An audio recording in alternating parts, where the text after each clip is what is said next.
성장해 갈 수 있도록 하나님께서 은혜를 더하여 주옵소서. 예수 그리스도의 이름으로 감사하며 기도하옵나이다. 아멘. 우리 옆 사람과 인사하겠습니다. 사랑합니다. 축복합니다. 존경합니다. 고맙습니다. 네, 여러분 점심 맛있게 드셨죠? 항상 제가 진리를 또 말씀드리면 교회 밥은 항상 맛있다. 네, 하지만 항상 빨리 꺼진다. 네, 오늘도 너무 주방으로 수고하시고 또 귀한 음식 만들어 주시고 함께 나눠 주셔서 너무 감사합니다. 오늘 점심도 맛있게 잘 먹었고 또 오늘 생일 감사 기념으로 우리 김모임 집사님 귀한 점심을 제공해 주셔서 감사합니다. 오늘 말씀 제목은 뭐죠? 청소합시다. 제가 오늘 말씀을 한 주 전부터 이 제목을 한번 같이 은혜를 나눠야 되겠다 그렇게 생각하고 한 주 동안의 말씀을 묵상하면서 우리 함께 오늘 또 대청소, 교회 대청소가 있는데 우리가 이것은 단순한 그냥 청소가 아니라는 것을 오늘 성경 말씀을 통해서 함께 나누고 싶었습니다. 제가 2010년도 10월 2일 날 결혼했거든요. 2010년도는 제게 잊혀질래야 잊혀지지 않는 해이기도 합니다. 왜냐하면 또 제가 그 해에 2009년도에 목산수를 받고 2010년도에 대전신학대학교에서 초빙을 받아가지고 제가 교수로 재직하게 됐던 아주 특별한 사건이 있는 해였습니다. 목회자로서 하나님 앞에 서원하고 평생토록 이 목회의 길을 가겠노라고 이렇게 하나님 앞에 다짐하고 시작했던 그 목회 수업이 어느덧 이제 목사 안수를 받아서 목사가 되어서 하나님의 목회, 거룩한 비전을 함께 이루어가고 꿈꾸는 일에 동참하기 시작했던 그 시작이었는데 하나님께서 이상하게 저의 길을 처음부터 목회자로서 부르시지 않고 신학 교수로 이렇게 강사로 할 수 있도록 그렇게 부르심을 하나님께서 부르셨어요. 사실 저는 자격이 안 됩니다. 왜냐하면 제가 박사 학위를 소지하고 있지 않았거든요.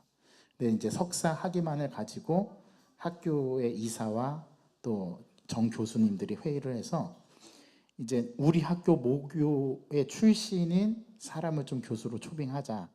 그래서 그때 참 저를 예쁘게 잘 봐주시고 총장님께서 그리고 또 우리 주변에 있는 동료 교수님들 저에게는 이제 은사님들이죠. 다 제가 학부 때 공부를 지도를 받았던 교수님이었는데 교수님들이 교수 협의회에서 만장일치로 저를 그 대전신학대학교 시간 강사로 교수로 이렇게 초빙하는 거를 다 허락해 주셔서 제가 박사학위 소지자는 아니었지만 석사학위를 가지고 이제 학생들을 가르칠 수 있는 기회를 준 거죠. 그렇게 이제 처음에 1학기부터 이제 2학기 학교를 서울에서 왔다 갔다 하면 대전까지 왔다 갔다 하면서 그렇게 이제 학생들을 한 학기 두 학기 이제 가르쳤을 때 그때 이제 제 아내와 결혼을 하게 된 게 10월 2일 날 결혼을 했는데 저희는 결혼 신혼여행을 어떤 저기 괌이나 이런 휴양지로 가지 않고 아내하고 협의를 해서 배낭여행을 하기로 했습니다. 유학을 염두에 두고 그동안 미국 땅을 밟아보기로 결심했던 제 결심을 굳혀서 아내와 함께 이제 투어를 하게 된 거예요. 동부 아이리비그 대학 이제 5개를 정해놓고 그 중에 하나였던 그 뉴저지에 있는 프린스톤이라는 대학교를 이제 탐방을 하게 됐는데 그때 프린스톤 대학교에 탐방을 했을 때 공교롭게도 제 학부 은사님이 거기서 이제 안식년을 가지셔서 연구기관으로 프린스톤 대학에서 연구 프로젝트를 하고 계셨어요. 근데 거기서 우연찮게 만나게 된 겁니다. 만나서 같이 이제 저녁 식사를 하게 되고 이제 그 프린스턴 대학교 도서관이 엄청 커요. 그 뉴저지에 있는 프린스턴이라는 그 마을은 대학 마을이에요.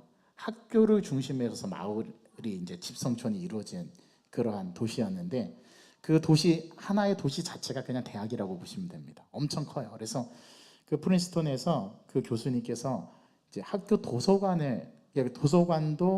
재학생이 아니거나 외부인들은 출입이 금해졌는데 저는 이제 그 교수님의 특별한 도움을 받아서 그 대학교 도서관에 이제 가게 된 겁니다. 여러분 예전에 그 드라마 중에서 김래원 씨하고 김태 씨가 나온 그 드라마 이름이 제목이 생각이 안 나는데 맞습니다. 네, 러브 스토리 인 하버드인가요? 뭐 그런 비슷한 제목인데 거기 그 드라마에 보면 하버드 그 도서관 이렇게 쭉 그 드라마의 배경으로 나오는데요. 진짜 미국에 가서 보니까 우리가 알고 있는 이런 시립 도서관 이게 게임이 안 돼요. 엄청 큽니다, 도서관이. 지식의 창고라고 불려할 만큼 그 도서관을 갔는데, 그 도서관에 갔을 때 제가 우연찮게 어느 한 책을 이렇게 원서를 읽게 됐는데, 그 책 제목이 라이놀드 니버라는 윤리학자의 책이었는데, 도덕적 인간과 비도덕적인 사회라는 책을 읽게 됐습니다. 아주 유명한 책입니다.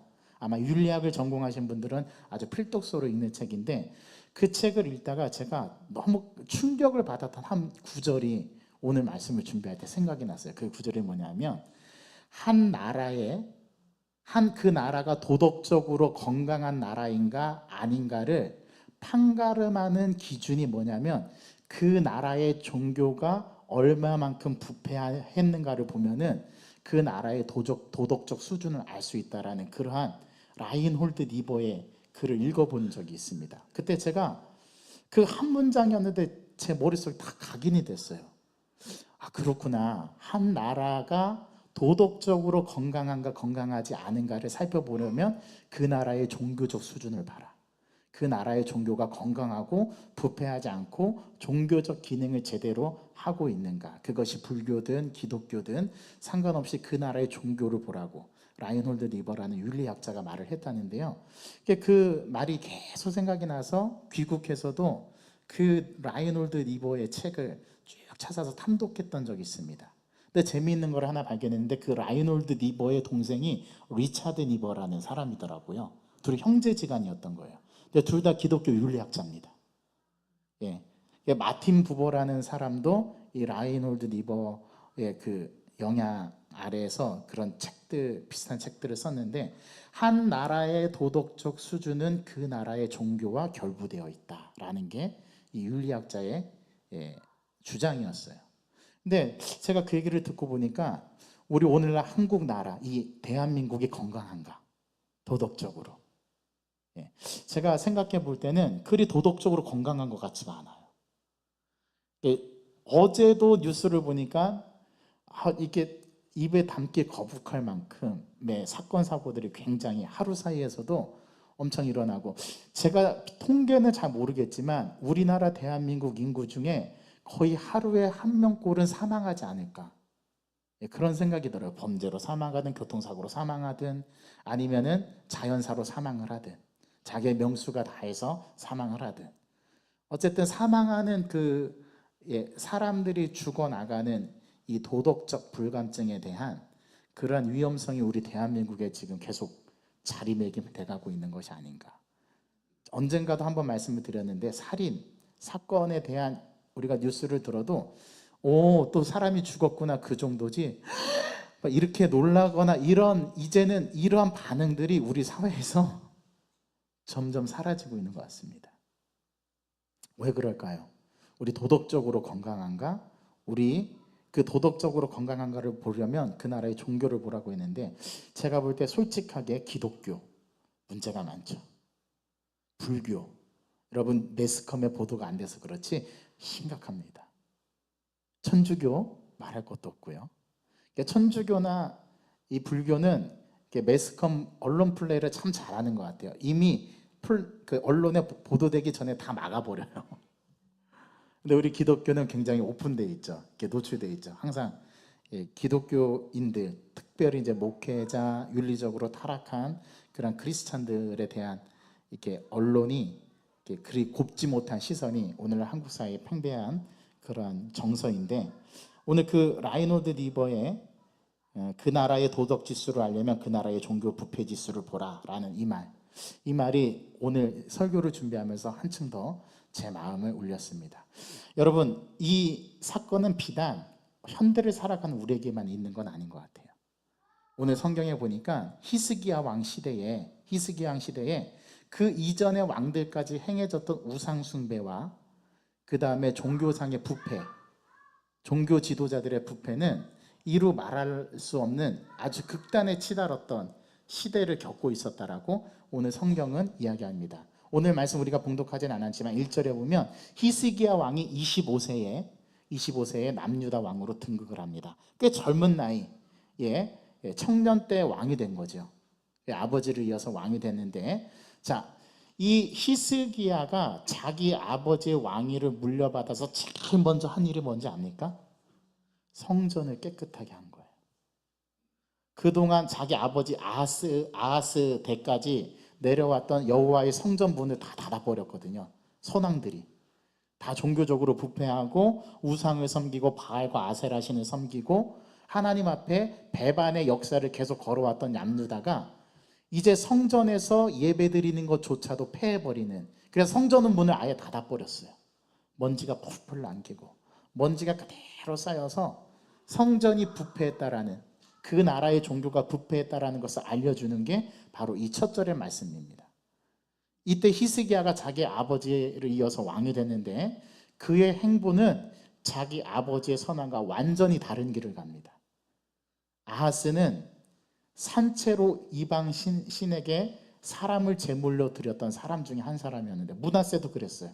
므낫세도 사람을 불태워서 이방 신에게 신을 섬기는데 동조했던 왕이었는데 아하스가 대표적으로 그랬습니다. 그런데 히스기야는 아버지의 길을 따르지 않고 제일 먼저 그가 왕이 되자마자 제일 먼저 한 일은 레위 지파 레위인들을 소집합니다. 레위인들을 소집해서 그 레위인들에게 명령을 내리죠. 가서 여호와의 전 문을 열고 너희들이 성결케 하기를 시작하는데, 오늘 말씀에 보니까 무려 며칠 동안이나 성결하게 하는 청소를 며칠 동안이나 하죠? 16일 동안이나 합니다. 그동안 선왕 때에 해왔던 우상 숭배의 그 길이 얼마나 이 종교적인 칼날을 무디게 하고 종교를, 하나님을 예배하는 이 예배의 그 모습을 다 없애버렸는지를 아주 극단적으로 보여주는 예가 오늘 자기 아버지 선왕이었던 아하스 왕 때 일어났던 일들. 그런데 그것을 완전히 이 히스기야는 자신의 아버지가 갔던 길을 가지 않고 그 길과 다르게 성전 문을 열어 젖히고 성전에 있는 온갖 더럽게 우상 숭배를 했던 그 기물들을 다 끄집어내고 성전을 깨끗하게 청소하고 성결하게 한 다음에 레위 지파들에게 하나님의 예배를 시작하도록 명령을 내립니다. 이게 한 왕, 히스기야 왕이 25세 젊은 청년의 나이에 왕이 되어서 첫 번째로 한 게 바로 그거예요. 자, 그렇다면 여기서 우리는 히스기야 왕의 마음의 중심에 무엇을 읽어낼 수 있죠?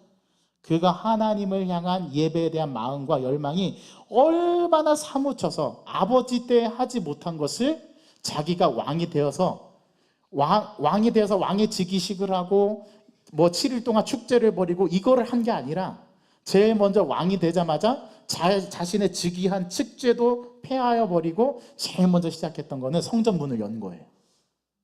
성전 문을 열고 성전에 안에 있는 기물들을 다 끄집어내서 다 청소하고 성결하게 한 다음에 레위 사람들을 다시 제사장으로 세우고 레위인들을 찬양대를 세우고 레위인들이 그동안 해왔던 성전에서 봉사했던 그 역할을 다 회복시켜서 제일 먼저 히스기야가 한 일이 예배를 드리는 일이었답니다. 이게 성경에 기록되었어요. 그래서 우리가 오늘 봉독한 말씀에 보니까 12절에 레위 사람들이 그 명령을 따라서 일어났더니 그핫의 자손 중 아마세의 아들 마핫과 아사랴의 아들 요엘과 무라리의 자손 중 압디의 아들 기스와 여하렐렐의 아들 아사랴와 게르손 사람 중 신마의 아들 요아와 요아의 아들 에덴과, 이런 사람, 생소한 사람들의 이름을 다 열거해 가면서 다시금 여호와의 전 문을 열고 청소하고 성결하게 해서 하나님께 예배드리는 것을 회복하려고 했던 가장 중심에 섰던 마음이 히스기야 왕의 마음이었다라는 거예요. 얼마나 사무쳤겠어요. 여호와의 문을 열고 예배하고 싶어도 예배할 수 없는 자기 아버지의 선왕의 극악무도한 정치 때문에 자기가 성장해 가면서 이건 아닌데, 이거는 우리 아버지가 정말 잘못하는 것인데 얼마나 직언을 했겠습니까? 아들로서. 그런데 그의 아버지가 듣지 않아요. 그래서 결국 아하스의 결말은 참혹한 결말을 맞이하게 됩니다. 그 모습을 누가 보았어요? 그의 아들 히스기야가 봤어요. 히스기야는 유다 왕들 중에서도 선한 왕으로 손꼽히는 왕 중에 한 사람입니다. 이렇게 종교 개혁을 했던 그러한 선왕들이 있어요. 여호사밧 왕도 선한 왕이라고 알려져 있고, 요시야, 그 다음에 오늘 우리가 봉독한 히스기야 왕. 그래서 히스기야 왕은 나중에 병에 걸려서 죽게 되었을 때 하나님 앞에 침상을 적시며 기도했잖아요. 그래서 하나님이 그의 생명을 15년 연장시켜 주셨습니다. 그래서 그 증거로 뭘 보여주셨어요? 아하스의 해 그림자가 10도 뒤로 물러가는 그런 표징을 보여주셨죠. 그래서 히스기야 왕이 생명을 연장받습니다. 그랬던 아주 선한 왕 중에 하나였던 사람이 히스기야였어요. 그가 왕위에 오르자마자 제일 먼저 한 것은 성전을 청소하는 거였습니다. 그런데 오늘 이 성전을 청소하는 행위는 단순하게 성전의 기물들을 끄집어내서 깨끗하게 청소하고, 또 우상에게 숭배했던 것을 기드론 시냇가로 가져가서 다 불태워버리고, 그래서 성결하고 개혁하는 그 작업을 했던 것으로 그치지 않고, 제일 먼저 히스기야 왕이 중요하게 바꾸고자 했던 게 뭐였냐면 레위 사람들의 마음이었어요. 그동안 여호와의 전문을 닫고 레위 사람들이 폐위가 돼가지고 자기들이 하는 모든 일들이 다 이 아하스 왕이 그만두게 했거든요. 그런데 그것에 젖어가지고 몇십 년 동안을 예배하지 못했던 이 레위 사람들에게 다시금 그들의 식어진 열정에 불을 붙이고 그들이 일할 수 있도록 길을 내주고, 그들이 성결하게 하는 작업을 통해서 본인 스스로들이 먼저 하나님 앞에 회개하고, 그 다음에 자기를 성결하게 하는 작업을 한 후에 그 다음에 성전 기물들과 성전의 모든 것들을 다 청소하면서 그들이 다시금 예배의 자리로 회복되어지는 단계로 나아가게 했던, 그것이 히스기야가 제일 먼저 한 일이었다는 것을 우리는 기억해야만 합니다. 오늘 히스기야가 레위 사람들을 명해서 성전의 기물들을 청소하게 한 것은 단순한 청소 작업이 아니었던 거예요. 그들의 마음에서부터 우상에서 돌이켜서 그들의 마음을 변화시키고, 레위 지파에게 잃어버렸던 그런 하나님에 대한 열정의 마음을 다시금 불을 지피고, 그들이 하나님 앞에 봉사할 수 있도록 그렇게 열성과 열정을 회복시켜주는 일들을 먼저 했던 것이 바로 히스기야가 했던 이야기였습니다. 그래서 오늘 15절 보십시오. 그들이 그들의 형제들을 모아, 레위 자손들이 그들의 형제들을 모았다라는 거죠. 레위 자손은 세 아들이 있었습니다. 누구냐면 누굽니까? 첫 번째 고핫, 그 다음에 게르손, 무라리, 게고무, 이 세 아들의 그 후손들이 쭉 이제 레위 지파를 형성하게 되는데, 게르손과 고핫과 무라리 자손들이 다 한 자리에 모여서 그 형제들이 마음을 모아서 성결하게 하고 자신들을 먼저 성결하게 한 거죠. 그리고 레위 지파는 아하스의 왕이 그 모든 일들을 다 중단하게 했을 때 그들은 한 목소리로 소리를 내서 끝까지 아하스 왕에게 하나님의 뜻을 전달을 했었어야 됩니다. 그런데 그들은 아하스의 왕위에 굴복해 버렸어요. 아하스 왕의 가치와 아하스 왕이 추구하고자 하는 그의 왕권에 굴복해 버렸어요. 하나님의 백성들은 그렇게 되면 안 됩니다. 그럼 모든 것을 잃어버리게 되는 거예요. 레위 자손만큼은 자기네 목이 달아나는 한이 있더라도 아하스 왕에게 하나님께 예배드리는 것을 주장했었어야만 합니다. 그런데 그들은 그걸 다 잊어버렸어요. 그래서 그들이 성결하게 되는 작업은 뭐냐면 자신들이 그러한 역할을 하지 못한 것에 대한 하나님 앞에 회개의 기도를 드리고 자신들이 다시금 이 일들을 행할 수 있도록 자신들을 먼저 성결하게 하는 것이 바로 레위 지파의 임무였다라는 거죠. 그래서 어떻게 합니까? 형제들을 모아서 성결하게 하고 들어가서 왕이 여호와의 말씀대로 명령한 것을 따라서 여호와의 전을 깨끗하게 하는데, 첫째 날부터 16일 날에 이르기까지 성전 뜰에서부터 성전 안에 성소와 지성소까지 다 성결하게 하는 일들을 이 레위 지파들이 하게 되는 것이죠. 16절에 보니까 레위 사람들뿐만 아니라 이번에는 누구들까지요? 제사장들까지. 여호와의 전 안으로 들어가서 깨끗하게 하고 여호와의 전에 있는 모든 더러운 것을 끌어다 내어서 여호와의 전뜰에 쌓아놓고 레위 사람들이 받아서 그것을 어디에다가 갖다 버려서 불살라 버렸다고요?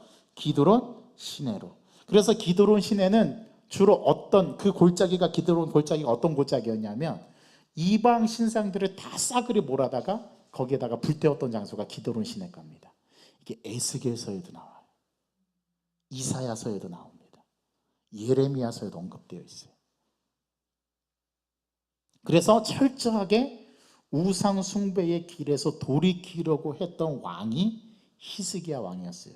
히스기야 왕의 가장 위대한 점은 그의 마음의 중심을 누구에게 두었다고요? 하나님께 두었다라는 겁니다. 그에게 있어서 예배는 자기의 목숨과도 같았던 거예요.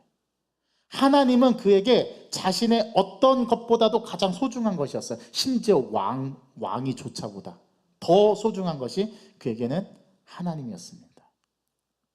여러분, 우리는 성경 열왕기상 17장 18장을 보면은 이스라엘 백성들 중에서 그 가드 사람 골리앗이 이스라엘 백성들에 와서 조롱할 때 그때 이스라엘 나라의 장수가 없었던 게 아니에요. 이스라엘 나라의 장수가 많이 있었어요. 그런데 어느 누구 하나 나가서 그 골리앗과 싸울 엄두를 못 내고 있었습니다. 여러분, 장수가 없었던 게 아니에요. 그때 가장 그 장신 2m가 넘는 그 장신 가드 사람 골리앗 앞에 나타난 사람은 그저 160 정도 되는 청년 다윗. 그 한 사람만이 나는 네가 여호와 이름을 모독하는 것을 볼 수가 없다. 나는 그걸 참을 수가 없다. 그래서 그가 늘 목동으로서 지키던 물맷돌을 가지고 가서 골리앗과 나가서 싸우겠다고 합니다. 그 모습이 너무 기특했는지 사울 왕이 야, 너 그렇게 가다가는 너 뼈도 못 추려. 그래서 갑옷을 입혀주는데 갑옷이 맞지가 않는 거예요.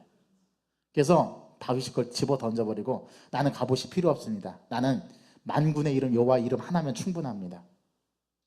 다윗의 마음속에 뭐가 있었던 거예요? 하나님이 있었던 거예요. 다윗은 하나님의 이름이 모욕받는 것을 견딜 수가 없었던 사람입니다. 자신은 목숨 걸고 나가서 골리앗과 싸우죠. 그런데 어떻게 이겼습니까? 그가 던진 물맷돌 하나에 탁 이마에 꽂혀가지고 그 자리에서 곤두박질 쳐요. 그 2m가 넘는 장신인 가드 사람 골리앗이 더 이상 하나님의 이름을 조롱하지 못하게 되는. 여러분, 그 시대에 다윗 말고 장수가 많았다니까요. 이스라엘 가운데 장수가 많이 있었다니까요. 그런데 하나님의 이름을 모독하는 그 가드 사람 골리앗 앞에 어느 한 놈도 나설 용기가 없었던 거예요.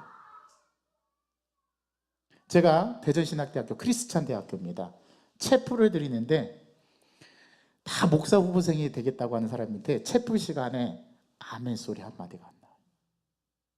다 찬양을 부르는데 저 자빠져 자요. 신학생들이. 저 때는 안 그랬습니다. 제가 신학교 다니던 시절은 안 그랬어요.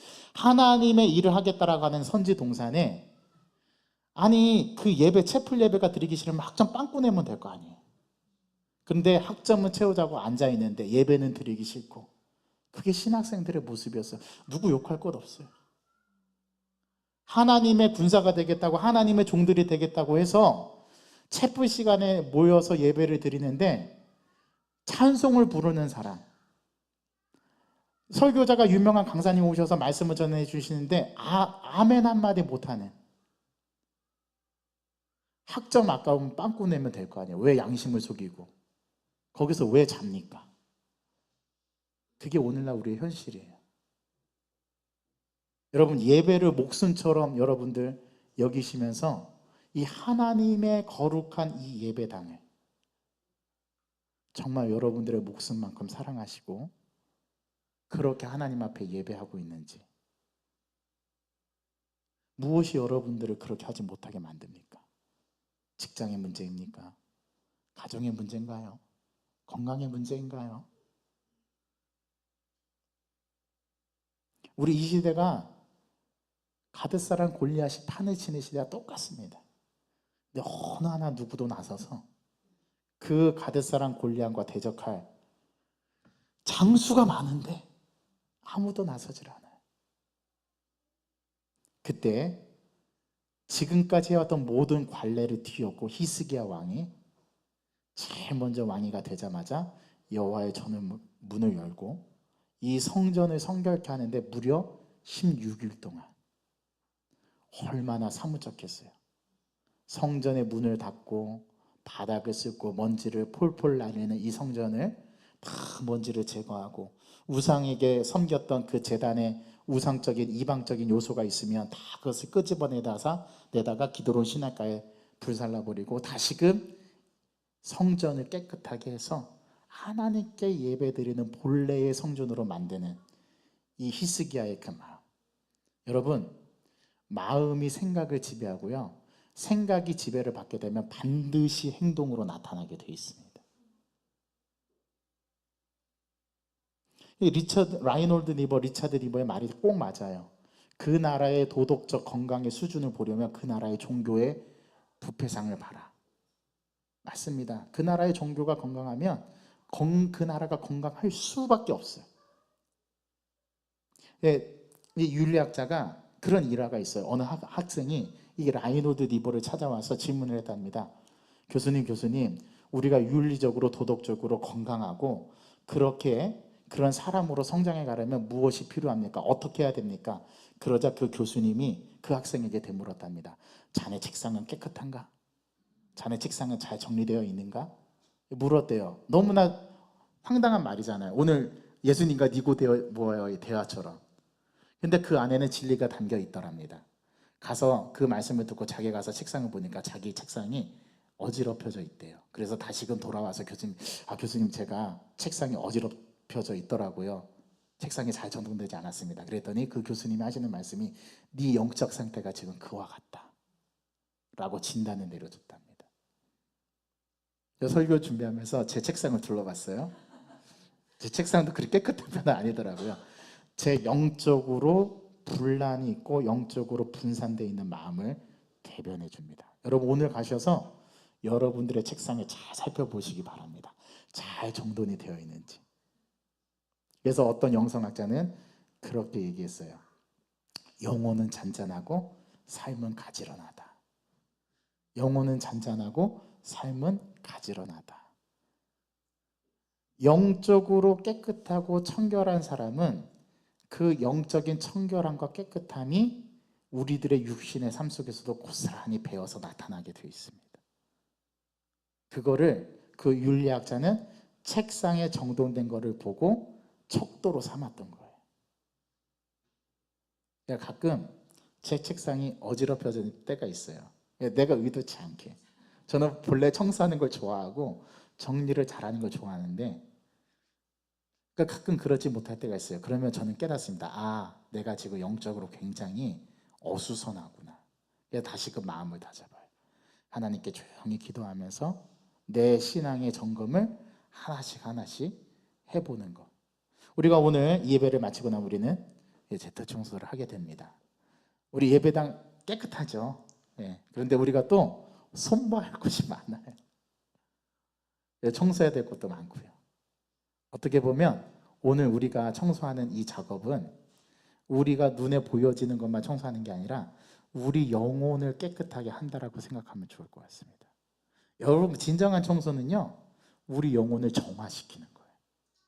죄악으로 물들어 있고 죄악으로 더러워진 우리의 영혼을 하나님 앞에 하나씩 정리를 해가면서, 마치 오늘 레위 자손들이 또 제사장들이 이 여호와의 성전을 깨끗하게 청소해 갖고 성결하게 하는 작업을 하는 것처럼 우리도 일상에서 우리의 삶을 정갈하고 청결하게 만들어가는 정화의 작업이 필요합니다.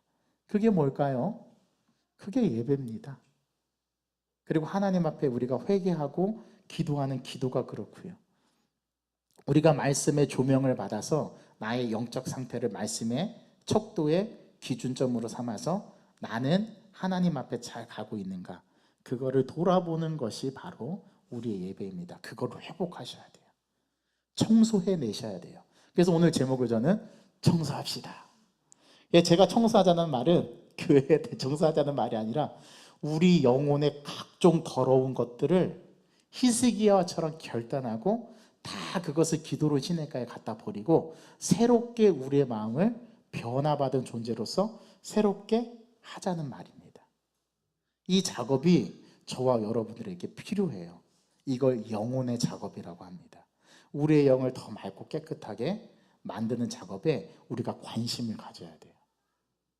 우리는 육신의 어떤 그런 것들을 깨끗하게 하는 것만 관심을 갖기 마련인데 우리가 영을 깨끗하게 한다라는 것을 좀 관심을 가져야 될 것 같습니다.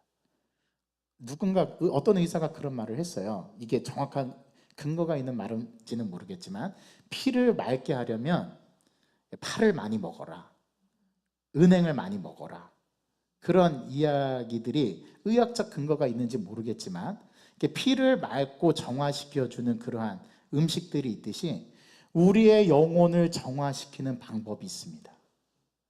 그거는 다른 거는 없어요. 예배와 우리가 드리는 예배, 이번 주일날에 모여서 드리는 공적 예배뿐만 아니라 우리 일상에서의 삶의 예배, 누가 보든 보지 않듯 하나님 앞에서 나의 영혼을 계속 부단히 깨끗하게 만들어 가려고 노력하는 그 모습, 그게 히스기야의 마음이 아니었을까요? 그게 저와 여러분들의 마음 아닙니까? 그래서 우리 오늘 청소합시다. 어떤 청소냐면 우리의 영혼을 청소하는 거예요. 내 안에 더러운 것들을 다 하나님 앞에 고백하고 그것을 하나씩 하나씩, 이게 쉽지가 않아요. 부단한 싸움이 필요해요. 이 찐한 싸움이거든요. 찐 싸움을 해야 되거든요. 이 영적 싸움이 치열합니다. 그래서 어떻게 해서든지 죄악과 멀리하고 이 더러운 것들을 다 끄집어내서 하나님 앞에 회개하는 거, 이거 쉽지 않아요. 해야 합니다. 그런데 그래서 우리는 오늘 영적인 청소를 저와 여러분들이 오늘부터 시작을 해서 앞으로 16일 동안 열심히 청소하는 그러한 우리의 영혼의 정화 작업이 우리 안에 필요한 줄 믿습니다. 하나님께서 이 말씀 우리에게 주신 이유는 우리가 지금 그런 영적 위기의 상황에 놓여 있거든요. 여러분, 예배 한 번 빠지는 거 되게 쉽습니다. 그러나 두세 번 빠지고 나면은요 아주 자연스러워져요.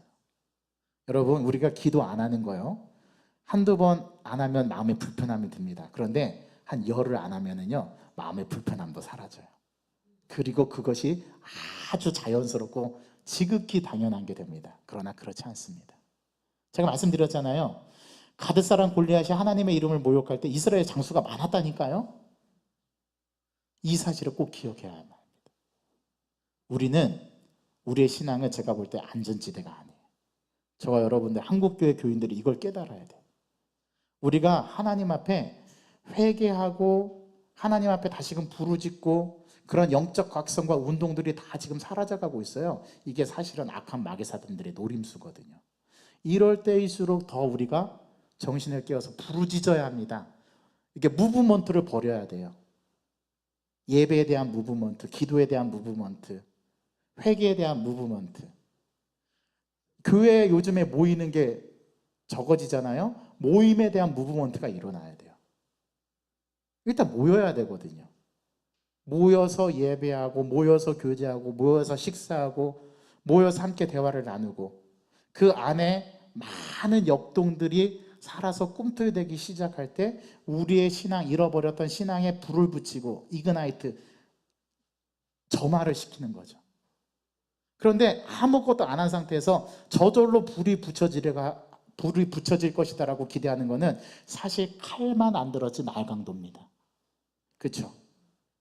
여러분, 그래서 삶의 예배가 중요하고 우리 삶에서부터 우리의 영혼을 정화시켜 나가는 작업이 필요한 거예요.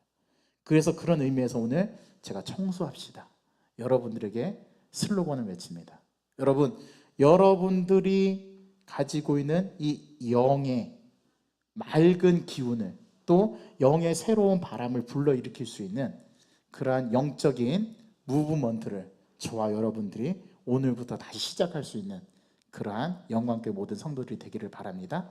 그리고 그 출발점은 오늘 교회 대청소부터. 저는 청소를 하고 나면 그렇게 기분이 좋을 수가 없어요. 근데 제가 스트레스를 받고 제가 기분이 안 좋을 때 기분을 전환시킬 수 있는 방법은 저는 잘 정리된 제 책상에 있는 책도 다 도로 끄집어냅니다. 그래서 싹 한번 닦고 다시 딱 열을 맞춰서 딱 꽂아. 그러면 기분이 그렇게 좋을 수가 없어요. 여러분 그런 기분 느껴보신 적 있나요? 청소를 하고 나면 왠지 산뜻해지지 않습니까?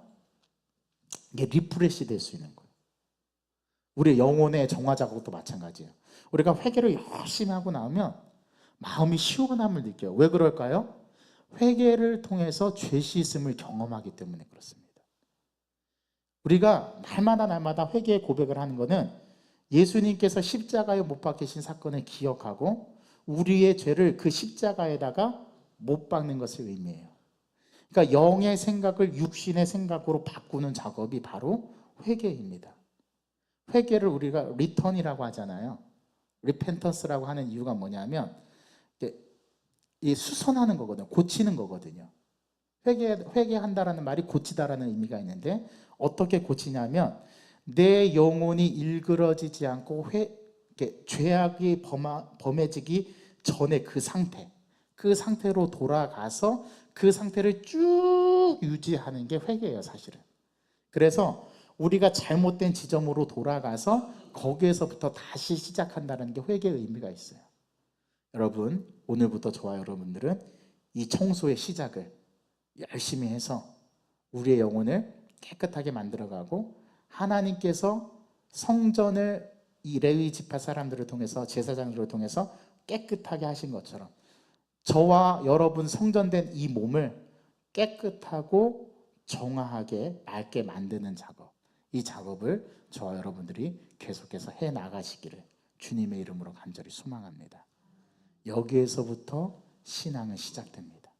그리고 하나님의 영광이 다시 우리에게 비추어지는 날이 곧 시작이 될 거라는 사실을 여러분들에게 제가 감히 자신 있게 말씀드릴 수 있어요. 우리가 이 작업을 계속해서 해나가는 힘을 오늘 하나님 앞에 공급받는 저와 여러분 되기를 주님의 이름으로 간절히 소망합니다. 하나님, 저희들의 영혼의 청소를 시작하려고 합니다. 우리가 주님 앞에 돌아섰던 마음, 주님 앞에 잃어버렸던 마음, 신앙과 열정, 그뿐만이 아니라 우리의 안에 있는 가장 더러운 것들, 이기심과 욕심과 잘못된 우리 신앙의 행태들을 다 주님 앞에 내려놓게 하시고 회개로 주님 앞에 부르짖으면서 우리의 죄 씻음을 위해서 십자가에 달려 돌아가신 주님을 기억하고 우리의 죄의 결과를 십자가에 못 박아 버릴 수 있는 그런 용기를 가질 수 있도록 저희들을 주님께서 인도하여 주옵소서. 히스기야가 25세의 왕이 되었는데 그가 왕이 되어서 가장 첫 번째로 한 것은 닫혀졌던 성전문을 열고 성전을 깨끗하게 성결하게 하는 것과 또 성전의 잘못된 부분을 보수하고 수리하는 일을 이 히스기야가 시작을 했습니다. 히스기야가 단순하게 성전을 깨끗하게 하고 성전을 보수했던 것은 그의 외적인 관심에 있었던 것이 아니라 그의 마음속 중심에서부터 그가 하나님을 어떻게 대하고 있으며 하나님을 어떻게 열망하고 갈망하고 있는지 그 히스기야의 마음을 보여주는 사실을 우리가 말씀을 통해서 깨우쳐 볼 때 우리는 주님을 향한 갈망과 열망이 얼마나 있고 내 안에 주님을 향한 그 열망과 또 갈망을 가지고서 얼마만큼이나 주님 앞에 변화된 존재로 살아가기를 꿈꾸고 희망하고 있는가, 우리의 열정과 우리의 마음의 중심을 주님 앞에 보여드릴 수 있는 저희들 되게 하여 주옵소서. 주여, 저희들을 정결케 하여 주시옵시고 저희들 하루하루의 삶을 통해서 하나님을 영화롭게 하는 그 삶의 과정으로 나아갈 수 있도록 저희들의 삶을 부단히 주님 앞에 바짝 당겨 세우는 그러한 정결의 정화의 삶을 저희들이 만들어갈 수 있도록 도와주옵소서. 오늘 저희들이 교회 대청소를 실시합니다. 이 교회 청소를 통해서 우리 안에 숨겨진 모든 죄악들을 끄집어내고 또 그 안에 있었던 하나님에 대한 불순한 마음들 뿐만 아니라 우리의 죄악의 모습들도 다 꺼내서 주님께 올려드리고 다시금 새롭고 깨끗한 마음으로 시작할 수 있는 우리의 신앙의 모습이 될 수 있도록 저희들을 도와주시고 인도하여 주옵소서. 예수 그리스도의 이름으로 감사하며 기도하옵나이다. 아멘. 우리 이 시간 주신 말씀을 생각하면서 우리 이 찬양 하나님 앞에 올려드릴 때 우리 두 손을 들고